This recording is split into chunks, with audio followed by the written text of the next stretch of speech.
from encounters and photographs to attacks that are not for the faint of heart. Here are the top 10 giant sharks that might be the Megalodon. Who knows? Starting off in our number 10 spot, we have the Demon. There are many stories and alleged sightings of what is now referred to as the Black Demon of Cortez, which is said to be a massive black shark seen off of Mexico's Baja coast. One story in particular regarding this elusive shark comes from a fisherman named Eric Mack. He had reported that one day while sailing he felt his boat begin to rock, which immediately gave him the feeling something was awry. Eric was even further startled when he explained that he saw a massive, towering tail sticking at least 5 feet out of the water. The stories of this shark are so infamous that it was even the focus of an episode of a History Channel show called Monster Quest. Maybe if there's a part 2 of this video, we'll talk about some more of the sightings around the Demon. In our number 9 spot today, we have the Prehistoric Monster. Back in 1959, a fisherman named Tex Geddes and his friend James Gavin were boating somewhere just off of the coast of Scotland. It is said that during their time out to sea, they encountered a sea monster that neither of them had ever seen before. They described its head as being sort of turtle-shaped, and that it was a quote hellish monster of prehistoric times, and said that it was breathing heavily through a quote large red gash of a mouth.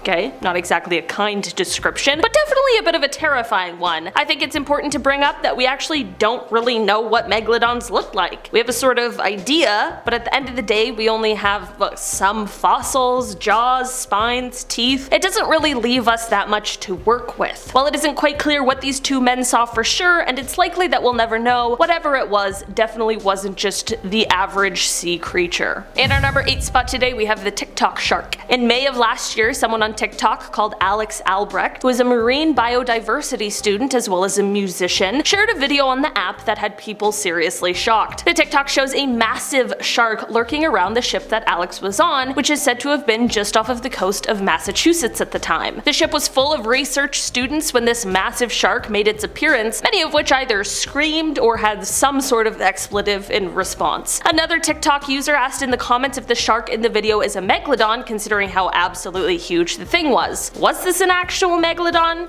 Likely not, but hey, I'm not the marine biodiversity student here, so who am I to say? In our number 7 spot today, we have snorkeling. Robert Pamperin and a friend, Gerald Lair, were snorkeling off of La Jolla Cove in California in 1959 when Robert was attacked by a shark. It is said to have all happened quite quickly, and Gerald was alerted to the distress when he heard Robert scream. Gerald turned and saw Robert unusually high in the water, and his mask was missing. At this point, Gerald dove under, and this is when he realized exactly what was going on. There was a shark that had Robert in its mouth up to his waist. Unfortunately, there really wasn't much that Gerald could do to stand up to this absolutely massive shark that he described as larger than your average great white. Robert sadly did not survive the event, and by the time rescuers arrived, they were only able to locate one of his fins. In our number 6 spot today, we have the photographer. This is an encounter that occurred just last year in November, basically a year ago. Underwater photographer Darren Verbeck was diving off of the coast of Hawaii's Big Island when he saw what he thought was a school of fish. He began to get closer, I mean the whole photographer thing, and as he got closer he started to think that what he was actually seeing was a tiger shark. He got even closer, and that's when he said, quote, "I kept looking at the head. I'm like, that is not a tiger shark." And it got closer and closer, and it just kept getting bigger and bigger. Darren continued to get closer to the shark and estimated it to be over 15 feet, which is definitely quite large. He explained that the shark was not acting in a threatening way, so he continued to take his photos and shot as much as he could before the massive shark decided to swim away. Experts explained that the shark was likely in the area because of humpback whales, and honestly, I don't want to see the shark that could take down one of those beasts. In our number 5 spot today, we have Deep Blue. This shark is in fact not a megalodon, I'll just be honest about that, but it definitely is a more modern contender. Deep Blue is the name of a great white shark who is most definitely one of the largest ever recorded, at least in our lifetime. This colossal monster is the largest great white shark ever caught on camera by scientists. She is measured to be 20 feet long, 8 feet high, and about 2.5 tons, and while this isn't all that huge compared to her massive prehistoric cousin, it certainly is no small feat. Rumors of her existence have been spread since as far back as the 1990s, but it wasn't until 2014 that she was officially caught on camera and documented. Researchers at the time were in the midst of studying tiger sharks, but she made her grand appearance after scavenging some food from a sperm whale carcass nearby. In our number 4 spot today, we have the USS Indianapolis. This is a story that has been considered the worst shark attack in history, which is definitely a horrific thing to think about. In 1945, the USS Indianapolis was an unescorted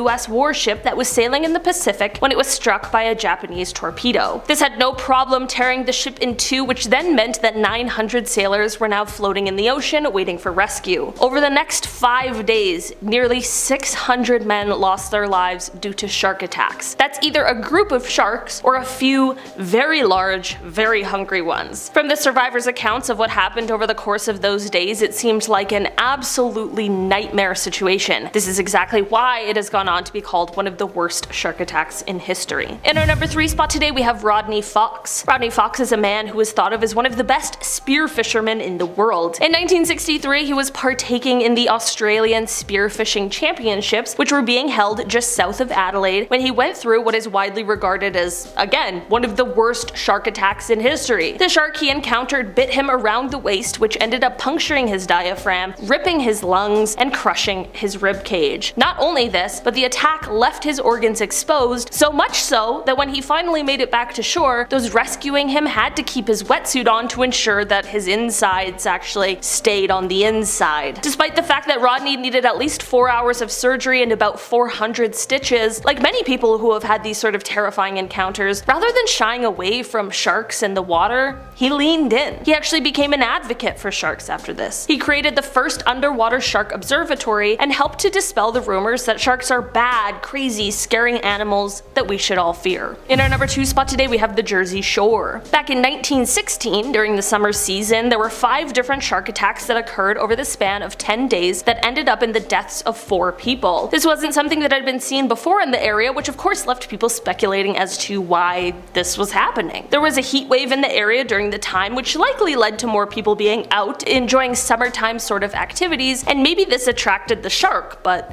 in the end, no one knows for sure because no one even knows what kind of shark is responsible for the attacks in the first place. Luckily, this didn't go on to become a continuous trend, and whatever shark this was, it went on its merry way or perhaps found another source of food, but this series of attacks definitely kept the public on edge for the weeks and months surrounding. In our number 1 spot today, we have Watson and the Shark. For this one, we are headed all the way back to 1749 with a cabin boy named Brooke Watson. Brooke was swimming in the Havana harbor when he had his encounter with a shark. This one grabbed him by his right foot and dragged him underwater. The shark got a second chomp on his foot before a rescue boat was able to come and save him. The sailor on the boat managed to get the shark to back off enough that they could get Brooke out of the water. Brooke lost his lower leg, but his life was saved, which is absolutely the most important part. Brooke's story is not over, however, as he went on to become a member of Parliament and eventually Lord Mayor of England. He was so proud of himself for not only surviving a shark attack, but then going on to earn this title that he commissioned famous artist John Singleton Copley to create a painting called Watson and the Shark, which detailed his terrifying encounter and probably went on to scare a ton of people at the time. Alright guys, that has been our list for today. Thanks so much for checking it out. I've been your host today, Olivia Kozlowski, and I'll see you again soon.